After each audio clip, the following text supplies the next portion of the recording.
Hello, all, and welcome to the Fantasy and Sci-Fi Fanatics podcast. I'm your host, Ian Coolbaugh. Today, I have a very special returning guest, Shami Stovall. How are you doing today? Pretty good, pretty good.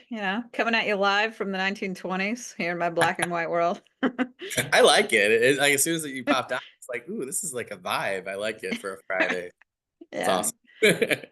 Well, I'm so glad we could have you back on. I loved our first conversation, with Half-Life Empire, and we talked about so many, of your other books. And I there's so many. I was just looking through Audible because like you had they had a sale for you, and Yeah, yeah.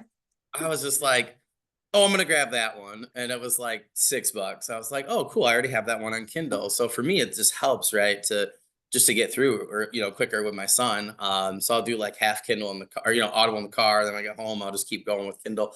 And I loved the other ones that I was listening to. So I was like, oh, I really like the narrators and stuff. So I was like, oh, let's do this thing. So I think I bought like 5 Audibles like the same day, and I was like, oh, okay. And I was like, I think then the next day there were 2 more that were on sale. So Yeah, I Audible really's got my back, so yeah, it was awesome. I was like, oh, this is super cool. So I was really happy to see that. So you guys will see a bunch of my reviews coming out the next several months for Shami's books. But yeah, I thought it was so cool, to see, you with this urban fantasy.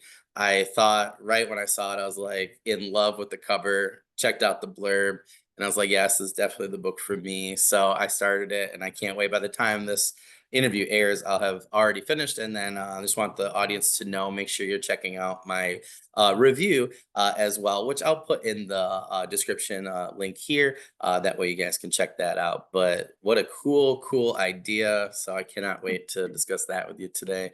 But yeah, thank you so much for coming back and, just hanging out and doing the book thing. I always oh appreciate it. yeah. Thanks for having me. You're Yeah, you're way yeah. too good to me. Anytime, anytime. You guys are both welcome anytime. You just let me know and we'll schedule it. So, but yeah, like, what have you been up to? I know it's been like several months, right, since our last interview. I'm just kind of curious what you've been up to, just so our audience knows. I know have you on like all social media, so I know everything. Yeah. I've just been busy trying to take over the world, That's obviously. fair. um No, I mean, for the most part, the life of an author is, a little boring. Like, I mostly stay home. I do my writing, do my social medias, boring things like administrative stuff, advertising. So Halloween happened. That was fun. Yeah. John's birthday is in November, so that'll be fun. Oh, cool. I had a Kickstarter for another special edition of, my Arcanist books. So that was really fun. Lots of really fun things. That was such a beautiful one too. I was literally like looking at it on my computer. My wife's like, what are you doing?" I was like, because I like have my car and stuff recently. I was like, we had like tea stuff. Like, it was just been like bill after bill. I'm like, I'm just looking at Shami's Kickstarter. I was like, don't worry. Like, UFC, you're looking at nothing here, try my Jedi mind trick on her. But yeah, what an absolutely, like, I'm actually glad I'm not rich because I would have way too many Kickstarters coming to my house. I would be like that Amazon meme, where they Yeah. like trying to, I don't know. Yeah, I But got a, I what got a a couple of them because whenever I do these Kickstarters, I usually support some of my fellow authors, so yeah. I'm like, oh, I'll grab your book and stuff like that. So I do have a couple Kickstarter books. They're beautiful. They're Oh, almost so beautiful that I don't like them next to the normal books. You know what I'm saying? So they kind of be I on do, their own yeah. special section on the bookshelf because they're just that beautiful. Yeah, they were the couple I was looking at, I was like, "This is gorgeous." I can't like it's you and like 4 other authors I know where I'm just like, "Holy crap." But I just wanted to mention that because I like that because it's just like it really goes to show what you can do with Kickstarter, right? If like really expand yourself. And I just think like you've been really successful with them, so many people have, but it's like I think if you actually look at the product, you're like on top of being a great read, you get this just beautiful. It's like a work of art, Oh like yeah, yeah, my wife was yeah. thinking I was looking at like a medieval, book site because I'm a history buff. So I think she was thinking it was gonna be like thousands of dollars for like, she's like, "What are you looking at?" I was like, no, this is a newer book. Don't worry. It's okay. But yeah, just gorgeous. It's yeah, I wouldn't even want to open it, honestly. I just want to like keep it there. And some of your illustrations and stuff like that, that you guys had in there, I mean, just absolutely amazing. So I loved everything you were sharing on Facebook. And it's nice. I always love when you and I are in like this, like a similar group too, when you take over or, whatever. And I get to see, something like that, in terms of the Kickstarter. It always gives me like the best ideas for stuff I want to do in the future. So yeah, Hmm. so if nobody's checked those out, check out Shami's Kickstarters. If any authors out there or creators are like, oh, I'm trying to figure out how to do mine or what I want to put in mine, I'd highly recommend checking out Shami's because you'll just see it just absolutely gorgeous. So, I mean, it's no wonder that people were like, yeah, I want this product. Like that did not Yeah. surprise me like at all. So it was super cool. Yeah. If any other fellow authors have questions about Kickstarter, you're more than welcome to message me at any point. You know what I'm saying? Like I'll answer questions. Cool. And just so in case anybody's new, don't forget if you go to the description, just check it in now. Don't forget to go to the description. You can find all of Shami's links and things like that and their socials. So feel free to, like she said, give her a ring. But yeah, I just thought that was so cool. Yeah, I'm like itching now for a Kickstarter after seeing you and a couple other people's. I was like, just what an absolutely gorgeous product. But that's super cool. I'm trying to like give us time, but I cannot wait to talk about what I really want to talk about today. But like we said before, right? You've been back. This is your second time here. But in case our audience has not seen our last episode, what genre or genres do you currently write in and why?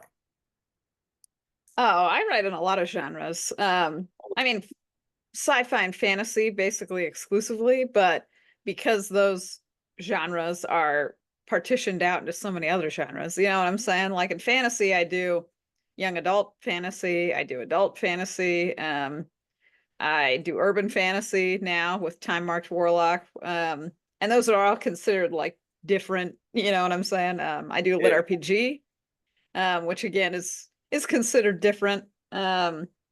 Sci-fi, I've done like post-apocalyptic, and that was the Half-Life Empire, and I've also done like space opera, so like my Star Mark Rising, you know what I'm saying? Like, so a lot is the answer.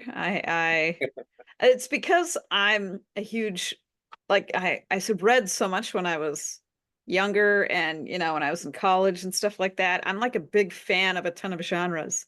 I'm a big fan of YA fantasy. I'm a big fan of space opera. I'm a big fan of post-apocalyptic. You know what I'm saying? Like, I Yeah. love those genres. So I had to write in them.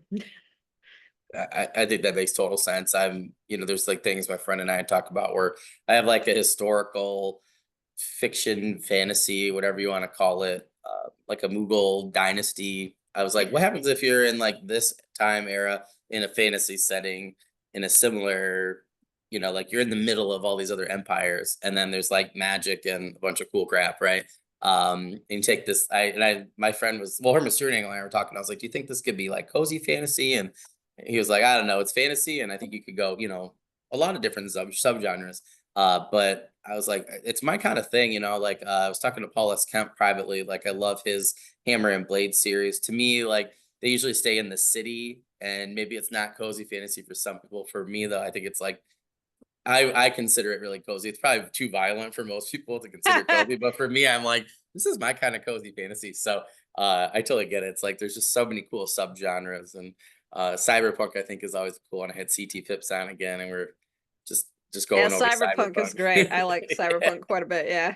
Yeah, but I agree, right? There's always something where you're like, "Oh, this is really cool. I like this." I like the like Ness Brown. Oh my gosh, her novella.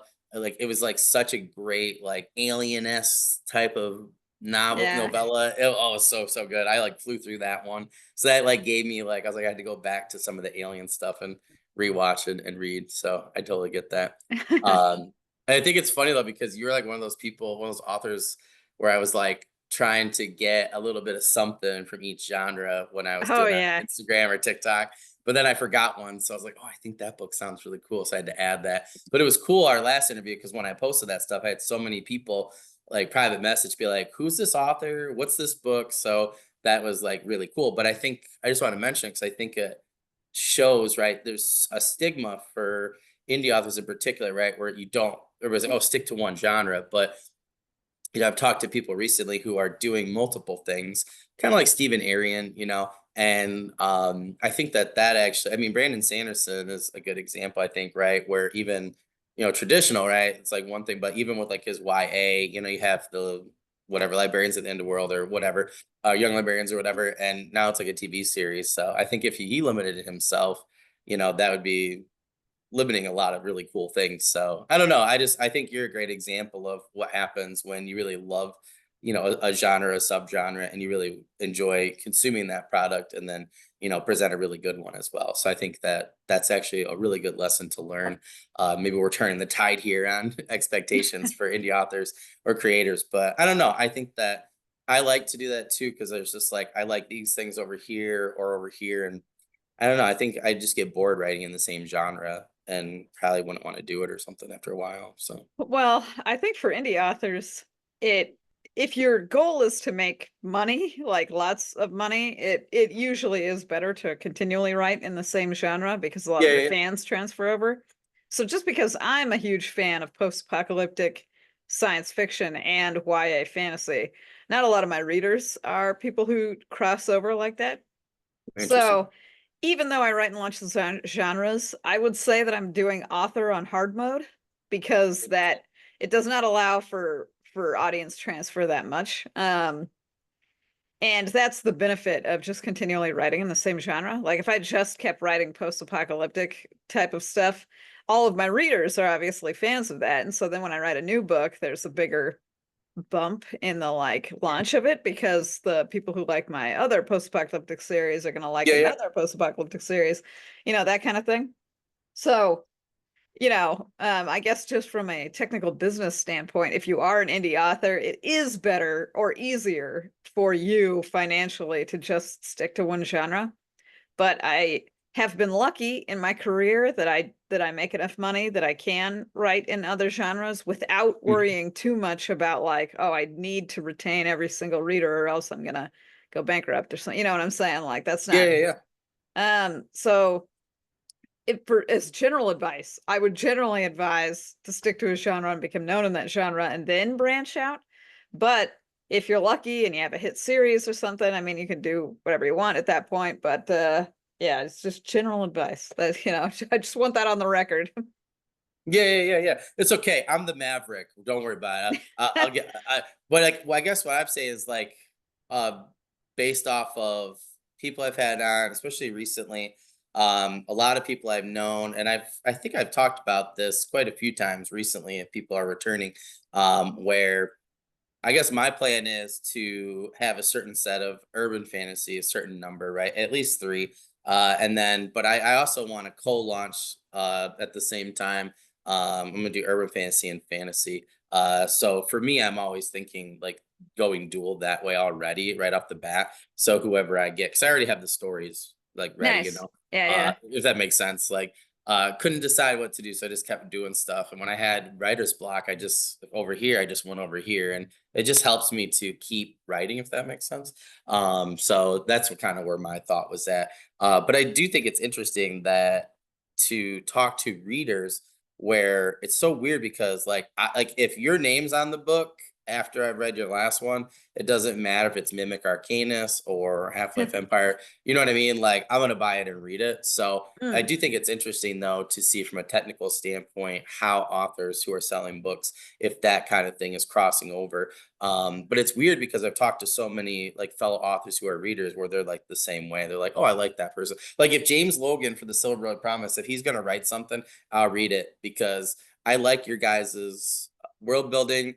I like how, like tone, Oh, voice, whatever you want to there call are definitely it. some fans who become fan of an author. Like Yeah, yeah, I yeah. have That's a good way to put fans, it. yeah, who like me and who will read any book I come out with. I'm not saying they don't exist. I'm saying that just some people, because YA fantasy is definitely like leagues apart from a post-apocalyptic. You know what I'm saying? Yeah, So yeah, some yeah, people it yeah, yeah. might be like, well, I want to read a fun YA adventure novel and I don't want to read anything that's even mildly depressing, because post-apocalyptic stuff it Yeah, yeah, yeah. tends to lean more towards, and then there were cannibals or there are like raiders or I can see the where your young YA probably wouldn't. Yeah, Come back so over. somebody who's in the mood to have that fun adventure, like that kind of thing, might not be in the mood for the dour, like post-apocalyptic setting. And I'm not begrudging them that they didn't, jump over to my next book. You know what I'm saying? Like Yeah, yeah, yeah. Yeah, some days I want pizza, some days, I want a yeah. burger.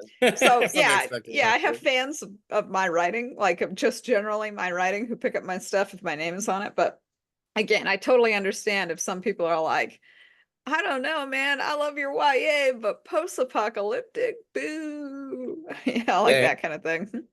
Well, I think it's crazy when I'll just like talk to books, all the time with people I meet, and they'll be like, I'm like, oh, so they're like, what do you read? I'm like, oh, I read this and this and this. I'm like, and then these are the subgenres. Like, I just started historical fiction. It's like one of the Sharps books. What's his name that wrote the Last Kingdom?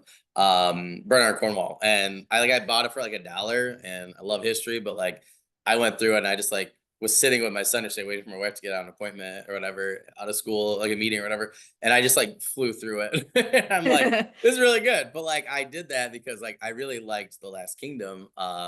But again, same genre though, right? Different time periods and stuff like that. But still historical fiction.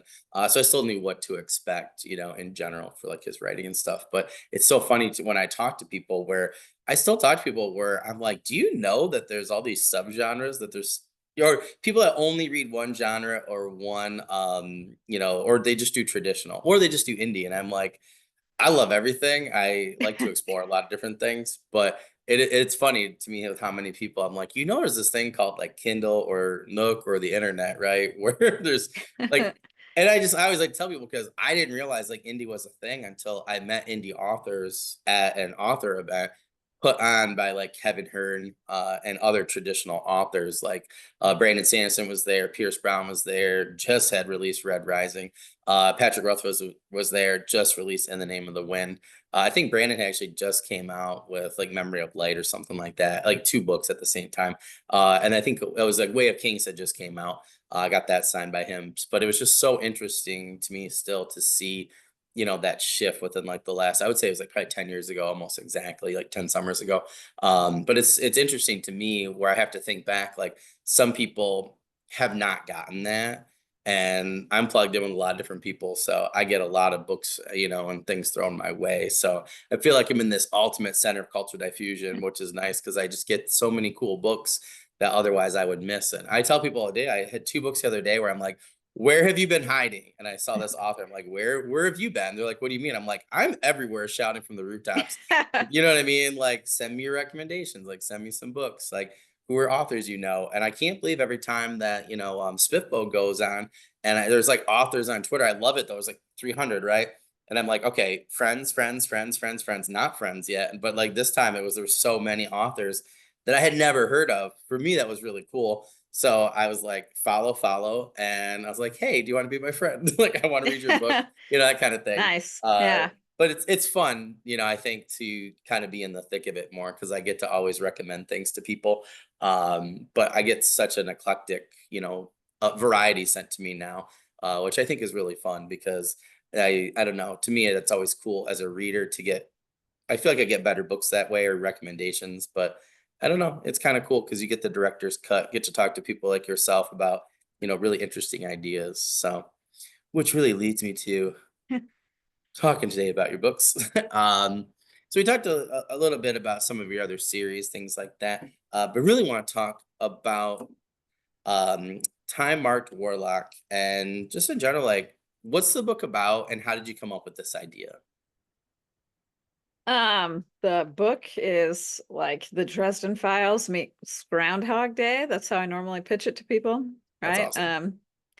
It is about Adair Finch, who is a warlock, and he has made a pact with Kronos. So he has the ability to rewind time to a point he's marked in time, but only up to 24 hours. So he can't, rewind an entire week or month or year or something like that. He can only rewind the day. Um, and he uses this power to be basically a private investigator, catch criminals type of thing. And him and his brother, he used to do it, and they were well known, and they were the best in the business because if you could rewind time, how could you not be the best in the business? You know what I'm Right. saying? Like, Yeah, yeah, yeah. um, up until his brother died. And that was when Adair retired. He basically gave up on life and then became a shut-in for like 10 years and didn't interact with anybody. The start of the book is a little girl, Bree, knocks on his door in the middle of the night, basically. And her mother has been murdered. And her mother told her specifically that if ever she was in danger, that she needs to find Adair because Adair will protect her and make it right. So she's there knocking on his door, being like, I need your help. My mother was just killed. And Adair, who doesn't want to help, but is, obviously coerced into helping by a little girl. You can't turn a little girl down who needs help. So he's like, Yeah. okay, I guess I'll help you. But through the course of the book, helping her, they kind of help each other. He gets out of his he gets his mojo back, really. That's what it happens in the book. And we gotta catch a murderer, so that's fun. It's always funny. I want book 2 to be like how Adair got his mojo back or something like that. Or got his groove back. We'll play off of Stella's groove. Um, yeah, and I would say she is pretty convincing. I was like, "Ooh, what are you gonna do here, Adair? What are you gonna do?" I dare you to say no. That's what I was thinking to myself. Yeah, I just love how you opened up the book though. It's like I there was just so many authors recently. I'm just like I keep you guys are making me go back to some stuff I'm writing, and I'm like, I'm not opening this very well because so many of you have like, gone through just not your typical like, oh, they're in a tavern. And that's how I felt, and I'm like, but even if it's in a different genre, right? Like urban fantasy, I'm just like, oh, like, but I really liked how you opened with that scene and this whole situation because right away I just feel like you're just jump started into different emotions. Hmm. And yeah, and I just felt like it just got me right into the story like right away. Like there was no, what I mean? Like I just read a book the other day that's a traditionally published book. I started it and I'm enjoying it, but it's taken a while to get going. I think I'm on like Oh yeah. 25, 30 pages. And it's the time period, I think. Yeah, I love how I did that. But it is true, right? It's like almost a 15, like 15, 20-year-old urban fantasy book, right? And it's taken a while, right? But I like how yours just kind of took us up, to the problem or whatever you want to say, and got us up to speed with the characters like right away. And then we're just going now, which The is really technical nice. term is in media res, is when you Okay. start a story where it is immediate something is immediately Oh, happening, cool. as opposed to starting with the exposition. Oh, cool. So traditionally, a story starts with exposition. There's the point of no return, rising tension, stuff like that. In media res starts are when you start on like there's a problem, like we're Oh, immediately cool. in a problem or a scene, and we'll do the exposition after the scene is over. Um, I like in media res starts just because they're a little bit more like I do get invested a little quicker because there is a Yeah. problem. Um, as long as I like the main character, I guess. I have read a lot of in media res where I wasn't a big fan of the main character, so then the problem that they're facing I'm not as interested in, but that's just personal, you know what I'm saying? Like that's just a personal thing. Yeah. Yeah. Yeah. But yeah, those are fun. Those are fun ways to start any kind of story. And we live in an era of entertainment. I mean, seriously, right now, if I wanted, I could go to the movies. I could watch an entire TV show on streaming. I've got video games. I could go outside and go hiking to the park. There are places to go. There's nice restaurants. We really do live just in the time period of or like comic books. Like there's probably a bajillion things. I'm not even thinking of all of them. But right Yeah. now, if I wanted to entertain myself, I have like 30 options. Yeah. And if I pick up a book, what I want to signal to the reader is I'm not going to waste your time. Mm. Like I've got a story to tell. I have lots of fun characters. I have lots of fun situations, and I'm not like I'm going to be respectful of the time you've given me. So let's tell the story, let's have you be entertained, and then I'll send you on your way. You know what I'm saying? Like hopefully you enjoyed my book and your day was made better by reading it. You know what I'm saying? But I'm not going to assume that you've got all the time in the world for this. I'm going to Yeah. assume that you want to be entertained and that you want to move on with stuff. No, I think that's totally fair. But I did like what you said about like a character where you're like, even with immediate res, right? Where you're like, kind of like, I don't really care. Like, Yeah. I do think, but I think that's the hard part. I think as a writer to as an author to try and get yourself there quick or get the audience there quickly, but also make you care about the character. That's why like Logan D. Irons and like H.L. Tinsley helped me with my novella, where like just as a prime example, where they're like, nothing, this is I thought it was immediate res, but it really wasn't, if that makes sense. It was just kind of typical, I would say. Where we're just going through kind of like a typical storyline. And I was like, they're like, well, from what you said, this is exact opposite. What do you want? So they helped me out a lot with actually doing immediate res. And then with some of that after. And I gotta say, it's completely jump started the Mm. entire process. And I feel even more invested as because it's like when you look at something for 2 years, and you're working on it, you're kind of like, holy crap, So I think it's also good for writers too, right, to be able to flow that way. So I think it shows that, you know, and I'm like, oh, I actually care a little bit more now of what happens at the start. So I think readers, I know readers will as well. But I definitely get what you're saying. There's been times where I will not name the two-part movie on Netflix that was supposed to be huge. And but as I haven't gone back to it, right? It was like 35 minutes in that they tried to do an immediate res, and I'm like, I don't care that like this empire is in your village, like I just don't. You know what I mean? And I'm like, I Yeah. didn't feel like going back to it.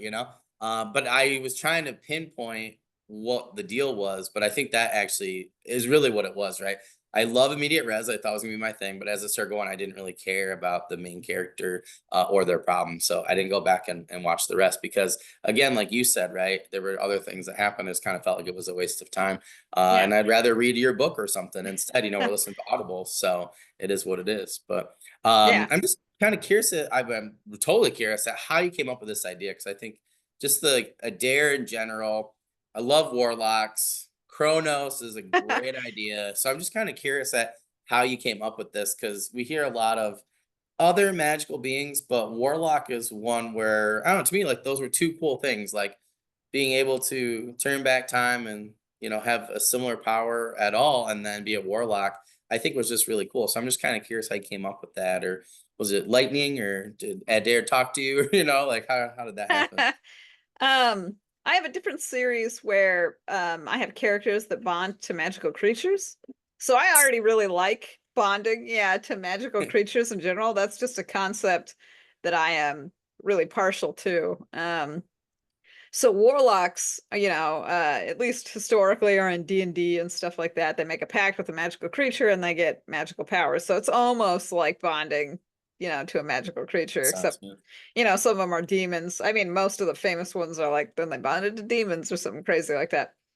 I liked to imagine what if you could bond to any sort of mythical figure or person, or you know what I'm saying? Like Kronos is a pretty famous he's the Titan of time in Greek mythology who's locked away in Tartarus. So that's really cool. And I really love the rule of cool, you know what I'm saying? Oh, for Like, sure. if it's cool, I'm here for it. So Kronos is definitely cool. I really like time loop style stories. Groundhog's Day is obviously probably the most Mhm. famous, but there are other ones that have been made famous, like Happy Death Day. I mean, this is a movie. Oh, yeah. I think probably for books, at least in the indie sphere, there's The Perfect Run, which is like a time loop Mm. book, and then there is the one there when they're in the academy. What the hell is the name of that? Um, I'm blanking on it, but it's a boy who starts off. He's in a school. He basically time loops the entire time so that he becomes perfect at everything. Interesting. Okay. Um, I cannot for the life of me remember the name of the book. Um, I'm just gonna chalk this up to I'm tired. But That's fair. I like those types of things. You know what I'm Yeah, yeah. saying? I also like stories like the Dresden Files, you know what I'm saying? Like where it's in an urban setting, so we're in like the modern times. I think those are fun, like in a way that a lot of traditional fantasy isn't. And I think it's fun just because it's fun to imagine what would I do if I had those powers in this situation. You know what I'm saying? And it's easier to imagine because the main character is in a normal modern setting, right? So he's living in an apartment. He uses DoorDash and Amazon like every other lunatic, you know what I'm saying? Um, so when he rewinds powers to catch criminals, that's fun, right? Like you're like, whoa. In the sequel, I even have a sequence where he goes into like a casino and uses Oh, his cool. power to win a bunch of games so that he wins a bunch of money. You know what I'm saying? Like that kind of stuff is fun. Like I'm having a fun time because that is like, oh, what if you were doing that? You know, Yeah, that yeah, kind yeah. of thing. Um, so I think it just heightens the like, well, what if I had it feeling? Now, I don't know if that has a technical term, but I really like when people think to themselves while they're reading my books, well, what if I had this power? What if I was in this situation? What would I do with it? So all of this is just, I thought all of these ideas really worked together. And when I wrote the first book, I felt like it came together really, really well. I really liked Adair and Bree. I really like that grumpy sunshine kind of dynamic. Yeah, yeah, yeah. So Adair is very grumpy, you know, because he's for 10 years been retired and he's been kind of marinating in his own depression, right? So when Bree shows up and she's like full of life and vivacious, and you know, she had a terrible thing happen to her, right? Um, because her mother died, but she's still a young little girl who still loves life. And when Adair helps her, you know, overcome her depression, he's basically overcoming his own depression. So then they're both better by the end of the book, right? Not that I want Yeah. to give too many spoilers, but um it's just a fun time. And in the sequel, like he's reopened his PI business basically, and now Oh, he's cool. doing like, you know, cool fun things. And that's just fun. Like, how is this not fun? All I can think to myself is these are all fun things. Yeah. I also like to imagine that people can get past their you know, the darkest moment in your life does not define you, and it's okay to spend time dealing with it, but at some point you do have to move on, you know what I'm saying? So I really like those kinds of messages because they're very, I guess, wholesome, and wholesome in a way that isn't shown too frequently because it's a little harder to deal with in all seriousness.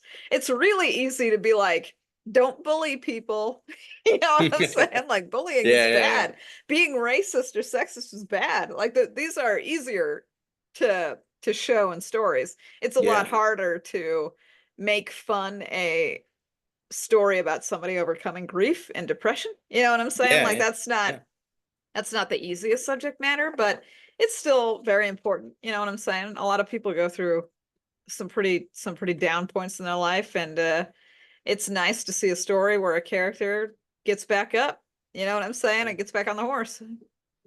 No, I totally agree. I liked the like just even where they're like in his apartment and he like gets her a glass of water and she's like or gives her a beverage. She's like, are you serious? Like kind of holds it up. And it and like but she, you know, she explains her situation, right? And it just hit me that like it's just so funny because as a teacher, I feel like that happens to me all the time. That kind of thing happens all the time. And it was just so funny because I was like that kind of comedic situation in like a tense moment. Like that's like my life. I deal with it. I just did it like 100 times today. I was like, really, what is going on right now? But the vibe, it vibe checked. I was like, this like this young person, this situation, this is how I'm reacting, and it made total sense. But I do agree with you. It was like just one of those examples of a situation in the book that I think, you know, did show you that there's light at the end of the tunnel. It's something so small, right? As just a little quip between two characters. But I don't know. To me, it just like, and then like the scene after that, I feel like it just really started them down the road and it was something very small. So you know, just something as simple as getting someone a beverage, right? I think of Sheldon from the Big Bang Theory. Do you want to have beverage? You're upset, here's a hot beverage. But yeah, it just I don't know, it just connected with me because there's just so many times where like I've had a couple kids much last couple weeks with just like horrendous problems and I'm like, you want a Twizzlers? And they're like, no, I don't want a Twizzlers. And then they'll come back or be like, "Can I have that Twizzlers?" I'm like, "Yeah, sure." You know, and I don't know, just it reminded me so much of that, and it was really funny because I just kind of chuckled. I was like, "Oh," I was like, "I can see where down the road, where this relationship is going to develop." And I don't know, it was just really cool from like a teacher standpoint. So I felt like you like really nailed that whole scenario with Very those good. chapters. It was really cool. I have to say before we move on though, the Audible is so I love the Audible. Oh So yeah. Sound Booth Theater handled the audio, and I they was had gonna like ask. a yeah, they had like a whole team of people. They It's so composed some good. music, and they did some sound effects, and like there's like a cast of people for everybody Yeah, in yeah, the yeah. book. So Yeah, and I'm somebody where I've listened to a lot of audiobooks at this point, just from I mean, it's so much driving to do. It feels like the last 8 years of my life. Go see my parents. I'll get through an audiobook, and I love Audible because of that. It just helps me out with my life, but and helps the drive go quicker. But yeah, this was definitely one of my more. I feel like it was definitely more enjoyable audiobook. I'm reading like The Martian with my class right now. Listen to the Will Wheaton like version, which is really good. The first guy was great, but Will Wheaton like has the smarmy miss down, and just it's like right there. I think of him. I just picture it as him, as Mark Watney. But yeah, I really like that one. But I actually like this one way more, which it really surprised me because I don't normally hear the cast of characters, the music, and I see people doing that a little bit more and more. And I gotta say, I really think that that's more my jam. So I hope more people are doing that. I was just curious, do you think that they're gonna be doing the same thing if you did another audio for book two or oh yeah, they've already recorded book two. great? Yeah, it'll Okay, come out the exact same sweet, time the ebook comes awesome. out. So yeah, everything's good to go. I was really happy with how they did it, and I was really excited for, you know what I'm saying? Like, all this is Yeah, yeah. exciting. I hope more people check out the audio just because I feel like it's really Oh, awesome. it's You know what I'm awesome. saying? Like, Yeah, it's super cool. Yeah, if you guys don't like, just check it out. Like if it's not your thing, I whatever. But like, I do think it's interesting to see. You're probably one of three authors I've seen literally within the last month who have used them. So I have a couple other people like sitting in my queue after I finish this book, and two other ones where I'm like, oh, I'm really excited to see. I'm just excited to see more of what they do because yours is the first one that I've listened to from them. So I was really anxious to kind of see what other books they're doing, and other types of music they're using or sound effects or I just my grandfather was really into the original like the Shadow like yeah, radio state, yeah. radio TV show or radio show and stuff.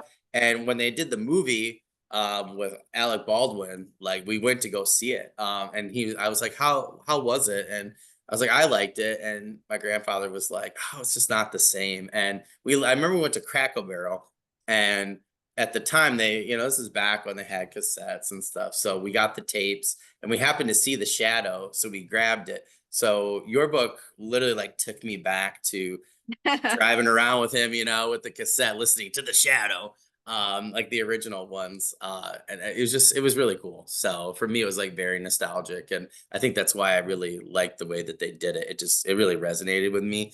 I don't know. I feel like it's definitely, yeah, definitely been my favorite like audiobook because of that. So Hmm. great job by them and you for that decision. Wow.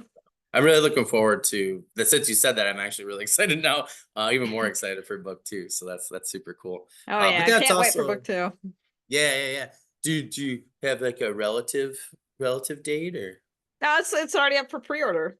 Comes out what? in November. Why am I not getting these notifications? Yeah. All my stuff is messed up right now. Like no matter what I do, like whether it's my Ah, private that's or okay. work It's okay. Yeah. email. So somebody I'll, else I'll had be that the other announcing day. it when it gets a little closer, but it Yeah, technically yeah, yeah. comes out this month, so I'm Okay. excited for it. All right. Well, I know what I'm doing after this. I just got paid, so I'm really excited about that. So There you that's go. really cool. Awesome. Well, super cool. I'm really curious, in terms of like how you came up with the magic system, and kind of in terms of the magic itself, like what did you focus on the most within this novel?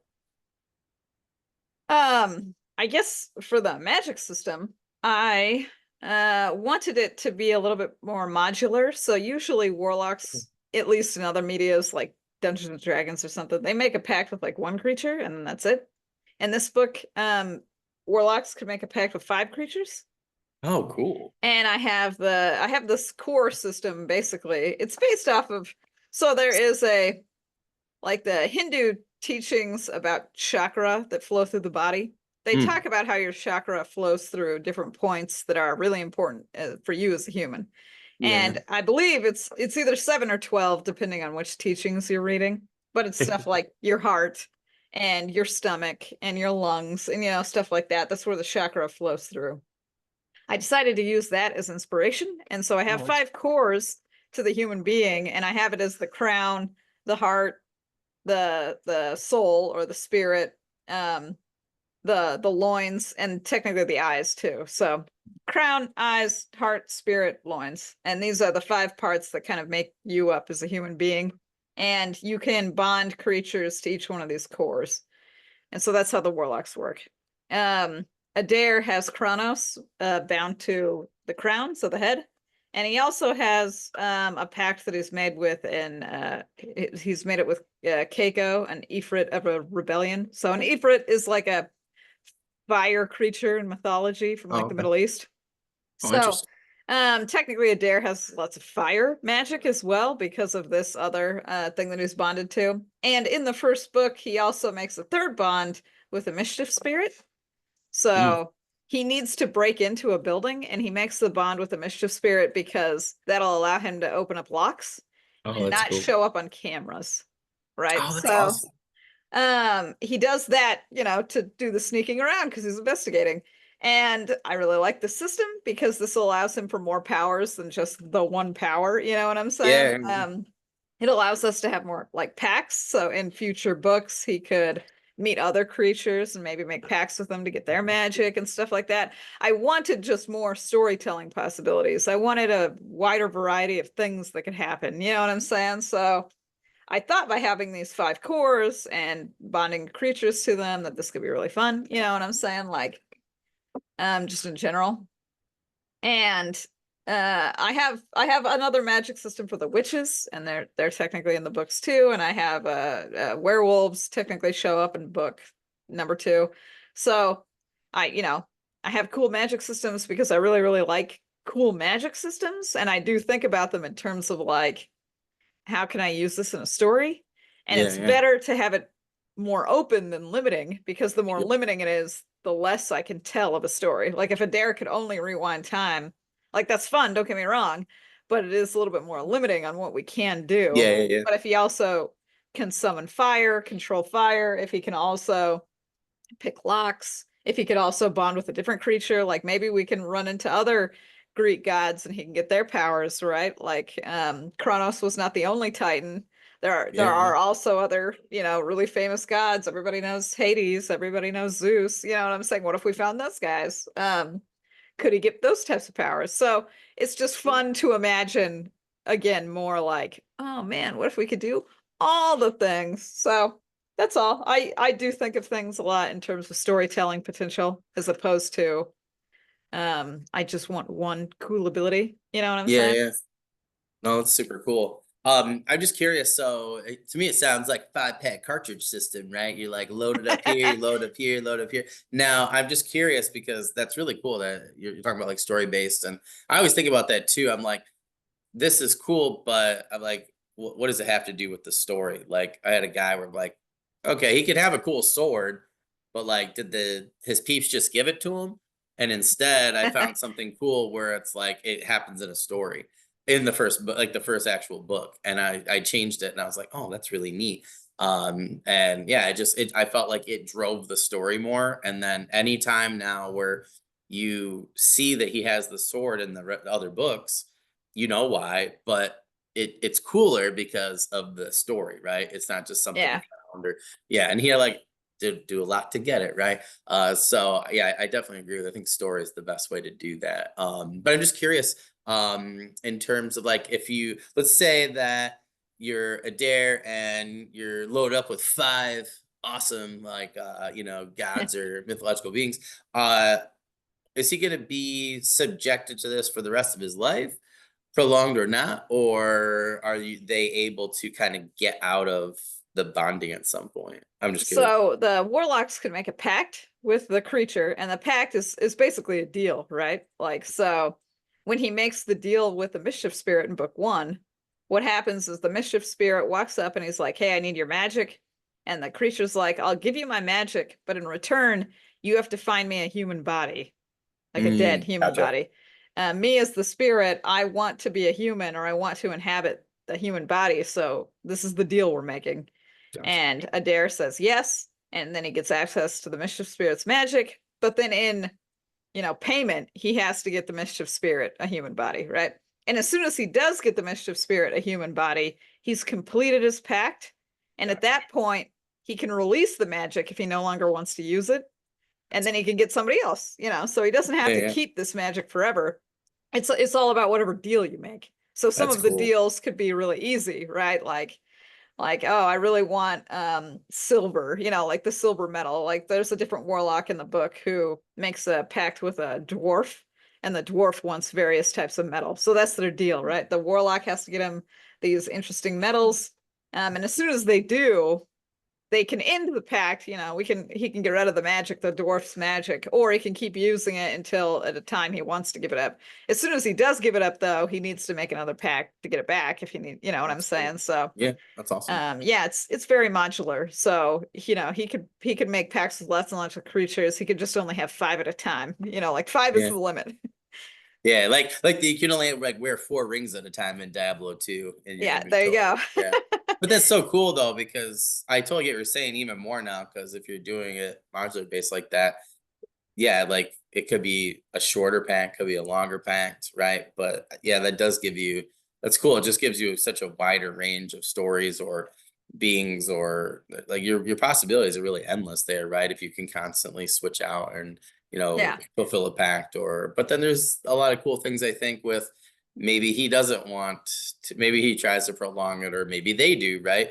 Because we know some of those snarky beings that will do that. So I don't know. To me, that just sounds really cool. I always love when people set themselves up for better stories, if oh that yeah, makes sense. I think because it makes it easier for you, makes it more interesting for us, and just makes a better book or storyline. So I think that's super cool. Now yeah, you got my. I just thought like with Academy Arcanus, I just loved it because with your menagerie of different like creatures, it just like it really just put in my head. I was like, okay, I had to buy Mimic Arcanus right away, and I can't wait to get that one cool because I'm like, what is Shami gonna put in front of me now? Because the creatures that the characters already bonded with are so cool and unique, and even in the menagerie and stuff like that, right? Um, but I was thinking to myself like world building wise, I'm like it just felt like there was just so many different possibilities out there. As a reader and a writer, I'm like, okay, what's coming next? Like what else could you bond with? And I just thought that was super cool because it just made me want to read the next book and see what type of creatures that are just in the book, let alone the characters. Right? It was just like I got to catch the next Pokemon. Like that's how yeah, it right, feels. yeah, So I just thought that was like super cool. So I love that you did the kind of something similar here with the bonding, because I did think that was one of the stronger things, within that, that other world, in those books. I just thought like just how you did the bonding was really cool too. So that's cool that that kind of gave you this type of idea with the warlocks. I think it's like you said, right? And that's what I thought was cool is like you didn't just do the typical warlock thing, if that makes sense. Like I don't know, or people like they don't really like a warlock in some urban fantasies I've read. Uh, they just can do anything, and there's no, you know what I mean. And I'm like, that's boring to me. There's like no restrictions. But I liked how you had the 24 hours kind of thing. I was thinking like Nicolas Cage in Next, where he can only see 5 minutes in the future, because that was like it made it more exciting. So I yeah, think 24 hours is you can do quite a bit there, but it's also not like super crazy amount of time when you really think about it. Like if you're injured or sleeping like he was, right? You're like, oh dang, I'm 25 hours ago was this event. So yeah, I felt like it was a really good like in the middle sort of choice to go. So that was super cool. So yeah, well that's really awesome. You got my mind whirling before my yeah.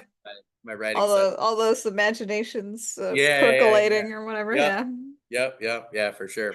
Um, yeah, so I just want to talk about Adair just in general. So when it came to the character of Adair Finch, kind of curious like what your plans were for like just his character in general, like his characterization. What was like your main goal for him? And how did you set up his character? We talked a little bit at the start of the novel, but I'm kind of curious at like why that was the route you chose to go with where his character started, essentially when we first meet him. Oh, I really like the more sarcastic, jaded, like a male character, right? So He definitely is. I love yeah, it. he has is world weary. He's seen things. He's seen his brother die. You know, like he's kind of done with people's shit. That kind of attitude is very funny. It's very funny in juxtaposition to somebody who is bright-eyed and naive or like really loving life. You know what I'm saying? Because they play off each other really well. Yeah, There's a reason the grumpy sunshine trope is a trope because it's just fun. Um, I wanted to tell the story of people getting back on the horse after depression, but I also don't want to tell a story where we are wallowing in depression. So yeah, we yeah, yeah. start the story 10 years after his brother's death so that I don't have to write 10 years of him being a sad sack. Does that make any sense? That's No, not yeah, yeah, yeah, yeah, it's not yeah, fun to read.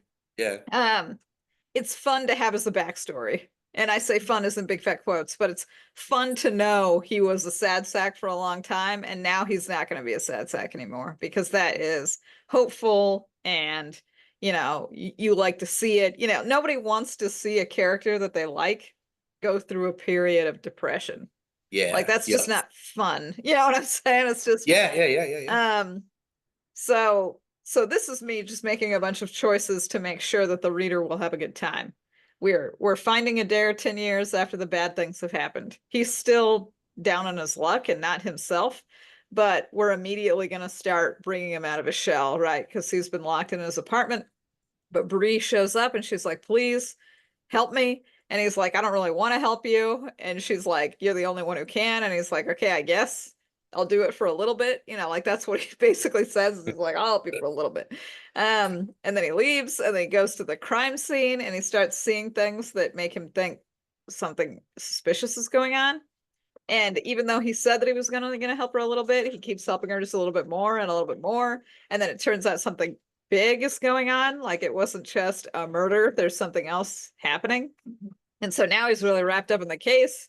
Now he's got to discover what's going on. Bree's here the entire time. She's asking him questions the whole time in like a fun manner, like how does your magic work? How do warlocks work? What's going on? And he's explaining it. And through this process, like this is all fun, right? Like this is a fun time that we're having.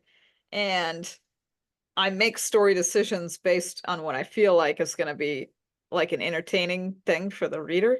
It's fun to see a guy slowly come out of his shell from depression. It's not fun to watch a character slide into depression and be super sad, right? A lot of people don't like Harry Potter book 5 because Harry Potter's too angsty and super sad and angry at everybody because that's the part of the flow of the story is that now he, yeah, you know, um it's a downer. And yeah. what I want is a story where it's very hopeful. It's very fun. You walk away from it being like, I had a great time there. So yeah, that's all the decision making processes that went to Adair. He gets his mojo back by the end of the book. Now, again, not that I want to give too many spoilers away, but that's just my author guarantee to you. Don't worry, it's going to be a fun time. We're not going to have depressing things. Bree's not going to die, you know what I'm saying? Like, and put him back into another depression spiral. That's not what happens in Yeah. this book. This is a fun book. Well, I'm thinking back to like Jim Butcher. I forget which dress. I think I'm on book like 8 right now, and it was like Harry talks. I think it's like book 5 or something at the start. Like Harry talks about when Susan's leaving. I don't feel bad saying that here because it's like a 18-year-old book right now, but Yeah. like, you know what I mean, 20, whatever. But like, yeah, like I thought, I always thought like, oh, like, yeah, what about this time? But it's like, I agree with you. I would not have wanted to see a year and a half of Harry being depressed and Yeah. not going out and his friends being like, worried about him. We just get like the snip bit at the start, and then we see that in the character Yeah. interaction, right? But then you get a little bit of like it puts you down a little bit, and then he brings you back up throughout the story, Yeah. and then he does better at the end. So I can definitely see where that makes total sense. And yeah, nobody wants to see 10 years of somebody just wallowing. I mean, I Yeah, actually had exactly. that happen in a book, and I'm like, I can't keep going because I have no reason to keep Yeah. going, and neither does this character. It's like, what's going to happen between now and then? So I like how you went with the catalyst after the 10 years. But and young people, I love it. Like it's that lethal weapon trope, as I always call it. Like I'm too old for this. And then Yeah, you yeah. got Mel Gibson's character, while depressing, whatever. Like he's such an interesting character, but it's nice, right? Because he's coming in, and shaking things up for Danny Glover. And yeah, I always love that. I have a shadow walker that's like that. He's not that old, but he's a little bit older than me, and he's got a young buck coming in, and I agree with you. It's so funny to see their interactions, and I'm like, oh, I could put all my teaching experience into this, being the older one and having to deal with somebody younger. And like, I told you not to do that. Why? Because it's a dumb move, and they do it Eh. anyway with the fallout. So it is. I agree. There's stuff like that that's just way more fun. So, well, Yeah. that's awesome. I'm glad to know that we're not going to be super depressed at the end of this book. So. Yeah, no, no, these are meant to be fun urban fantasies, so Yeah. I just think it's funny though, because like James Logan and you did something so similar. And I know we talked about your character, so I don't want to give it away for his, but you guys did something similar with like this character and then a little bit younger, and trying to have that relationship to help pull the person out of their funk. And I just think it's so funny that you guys both did that. And as a teacher, it it's a happens to it's me a all the time. it's a It happens pretty to me all the common time. it's a So. pretty common trope in a lot of, stories just in general, Yeah. I guess I just never realized it before, if that makes sense, because it's my everyday life. So yeah. I didn't pick it out, but I don't know. I just think you both did a really good job with it. But I do agree that it makes total sense, because that's what kids do for me all the time.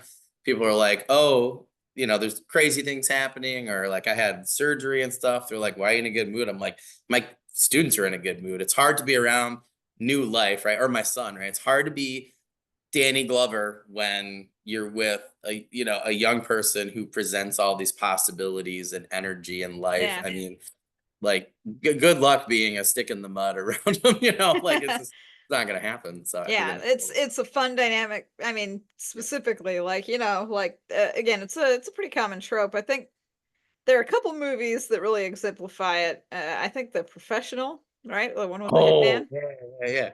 And then there's like Wreck-It Ralph. That's another one that Oh, almost that's such a good exactly does that. example. I Yeah. never even realized that. You're totally right. Yeah. So this is a very common trope, but common for a reason because it's really fun. It's really fun to Yeah. see older, grumpier, jaded character be less grumpy and jaded because of the younger sidekick, basically, that's there to lighten their life.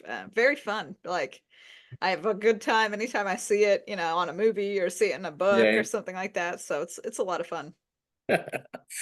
Wow, you just like I loved Wreck-It Ralph, but you just Yeah. like put it up a notch for me now. Like that's really funny. Wreck-It Ralph is fantastic It's such a storytelling. good, yeah. If you That's want to so good. break down like how they use foreshadowing and how they break it up into the three act structure, very Oh very man, great, super great if you want to analyze it for writing techniques. So yeah. And they talk about a good time. Like that was one I went to I think it was my first nephew.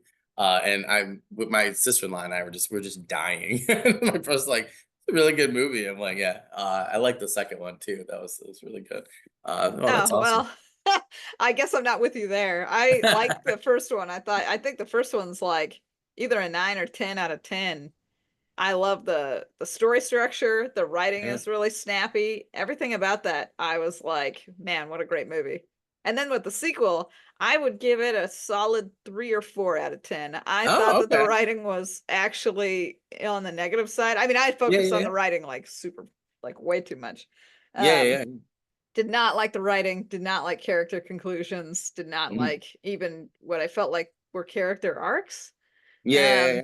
So, but if you enjoy it, that's totally great. I don't want to take that away. Like, no, if you enjoy stuff, you totally should enjoy stuff. Yeah, yeah, yeah. But when I give recommendations to be like, hey, you should study this movie to see how the story works, Yeah, Wreck-It yeah, yeah. Ralph #1, way high on the list. Totally, you should watch it to be like, wow, what great writing. But not Wreck-It Ralph 2. I do not recommend Wreck-It Ralph Yeah, 2 yeah, for yeah. writing. Oh, that's interesting. I'm gonna have to go back and watch 2 again. Maybe I missed something. But it's like I just well, it's funny you talk about recommendations. I just recommended to I had JR Wise on.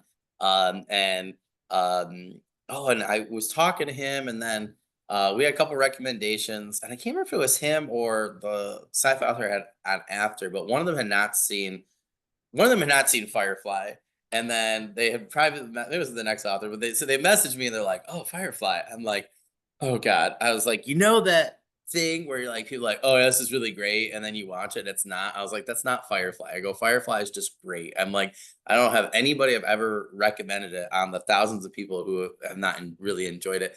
But we were talking about like Mal and just and Jane and just all different characters and stuff. We talked differently, I would say, about Serenity. I But liked Firefly. I liked yeah, yeah, Serenity too. yeah, yeah. I Uh, definitely like Firefly more. Because then they came to me like, I watched all of Firefly and I had to watch Serenity. They're like, "Eh." I'm like, yeah. I'm like, There was a conclusion at least." I go, and there was a lot of really good parts in it. I go, I really wish like I'm sure in an alternate universe. That's the one thing. If I was a dare, I would really, I would want to turn back time and change Fox. But like maybe there's somebody else I could bond with, and have a pact with to get season 2. Like, all I want is season 2. I'll get you a dead body so you can have it. Just give me season 2 of Firefly. Like, I think that'd be yeah, awesome. But yeah. well, yeah, that's just I totally agree with you. There's so many great tropes with Hmm. that. Oh, and then it's always fun. I was like Macaulay Culkin. There's so many times he's like with. I forget if it was his dad as Ted Danzer or something. Like even like way in the '90s, I feel like that was like they were always doing that type of trope. So it is Oh a yeah, yeah. time classic one. Yeah, it's That's good. awesome. So you talked a little bit about your plans for this world and its characters. So you mentioned book 2 and book 3. So if we enjoy it, we're looking at a trilogy, a series. Can I lock in now for like 14? Like like I'm just kind of curious. I had a couple people ask me the same thing. I was like, oh, I'm gonna talk to Shami. They're like, oh, throw this question. I'm like, that's a good question. So I guess we're just kind of wondering, like, generally, like, do we just have to make sure it's a bestseller before we get book 4? Or, yeah, we're just kind of curious. So, I guess that's kind of the plan. So right now I'm gonna do 3 books, and cool. Sound Booth Theater is on board to do 3 audiobooks, right? So I'm partway through writing book 3. Like book 2 Oh, is already awesome. done, like all that other kind of stuff. So I'm definitely gonna do 3 books. But it'll just depend on the sales, like how well the sales go. So that when the Yeah, sequel yeah, comes out, if there's a really high read through rate, and there's a high read through rate through book 3, then yeah, I'll probably, go till book 18. You know what I'm saying? Because yeah, it's yeah. that kind of series. It's Yep. Oh, perfect. Okay. yeah, it's the kind of series that I could go for a very, very long time because Awesome. it's set up so that Adair can be a PI. We can catch criminals. We can solve crimes. You know what I'm saying? We could do lots of fun shenanigans. Um, but if the sales are bad, you know what I'm saying? I'm not going to go 18 books on. Yeah, yeah. And a sinking ship. Yeah. Yeah, if nobody is reading it. Now, I hope everybody enjoys it. The reception for book 1 has been very, very positive. Yeah, yeah, yeah. It's only been out for like maybe a couple months, and it's sold decently. So when the sequel comes out, if it's more of the same, or if it's even a little bit better, then yeah, we'll continue. But if it gets worse, like if people are like, I didn't like book 2 and I didn't like book 3 or things like that, then I'm just going to be pragmatic about it. But Oh, for uh, sure. we're already guaranteed at least a 3, so we'll see how the sales go. So maybe your Yeah. reviews will help. Maybe this podcast will make sure that it will get up to book 18. But yeah, I'm just being a realist with you. If it makes money, I'll write more of them. I've got plans to write more of them. But if it doesn't make Awesome. money, All right. I will sell some books. We got three books. You got it. you're doing God's work over here. Like I said, Well, you're amazing. my friends like Christopher G. Brenning a while back. He's like, oh, like I just kept sharing and sharing, and I was tagging, and I was like, oh, he's that. I was like 2.99 per followers on X. I was like, Ken, we got here 300. I was just like, so he he texted me all back. He's like, thank you so much. I was like, it's not philanthropy. I'm like, I need more of your books. I'm like, I don't want them. I'm like, I need them. His first one, The Hellborn King, was so damn good. And now I got too busy to read the second one. But he has a novella too, so I'm getting caught up. But I was just like, no, no, I'm not being nice. I was like, I just want to read the books. I was like, you need to sell the books to write more books for me to read more books. So I Yeah. always tease people, I'm like, it's a selfish thing. I want more books from you guys. So I gotta get, gotta do what I can, right, to get those books, written and sold. So, but yeah, I just was curious. I just think there's, there's just so many. Because I listened to the audio particular last week. I'm like, there's just so many cool things I think you could do. So let me know if there's anything I can do, for books 1, 2, and 3. Maybe we can plan to do, a couple of crazier things for, book 2 and 3, to get some more stuff out there.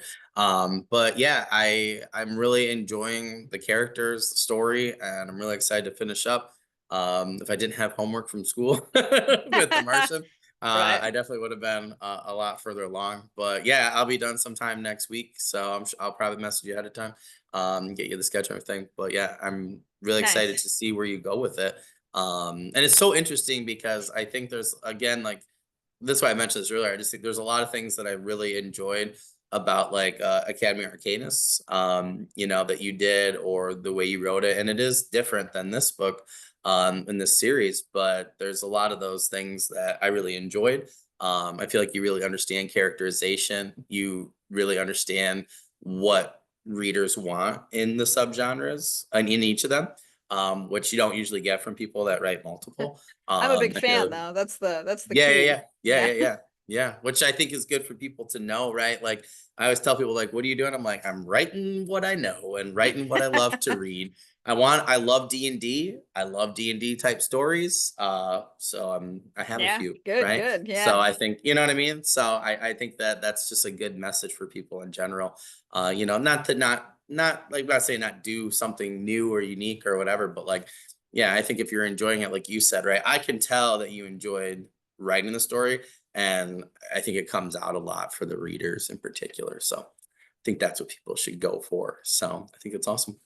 Nice. So do you have any, I mean, you talked a little bit so far, but I just want to make sure we had some time. If you have any other news updates, any other current projects. I know you and John hardly sleep. You guys are always, doing something super cool. So I was just curious if there's anything else that you wanted to mention to us before we head out for the day. But Um, I guess I have the next Arcanist book. So Academy Arcanist, the series cool, is still cool. ongoing, and the next one comes out in December. So Labyrinth That's Arcanist. exciting. So yeah, that's cool, right? Yeah, yeah, yeah. I That's have big super cool. plans for 2025, but I haven't really announced them Oh, anywhere cool. yet. But hopefully 2025 is filled with amazing. Oh, cool, cool. Well, that's awesome. Well, I'll save you a slot. That's gonna be like my season 5. So, like I said, anytime you guys wanna, hop on, you just let me know and we'll chit chat, get everything else out there. I just want to mention to people one more time, because I know sometimes people skip to the end of the video, especially here. So you can find all of Shami's books, social links, everything like that down below in the description, anywhere where you are watching or listening to this podcast. I'll also link our previous episode as well, where we talked a little bit more in depth about books 1 and 2 and the Half-Life Empire and a bunch of other books. Today, we kind of focused a little bit more on one, but that's fine. She's got a lot of really cool stuff. So yeah, check them all out. Do what I did, just buy them all, and then go on Audible, do the same thing. And then we'll get more really cool books in each genre. So, but Shami, thank you so much. I always love chit chatting with you. You gave me a lot of Yeah, ideas this is before great. my writing session tonight. So I'm super excited to finish this book in particular. And then I actually just realized I lied to you earlier. I actually have 2 reviews for you that'll be Oh, popping out the same week, because I also have Academy Arcanist as well oh, nice, in nice. my Yeah. back pocket. So I already have my notes for that. So, but I want everybody in the audience check out both of my review videos as well. They'll be linked down in the description. But other than that, Shami, I hope you have a great rest of the day, both of you. Thank And you. if you Yeah, need have a nice anything at day. all, yeah, let me know. I'll talk to you later on social media, my friend. Okay. See you later.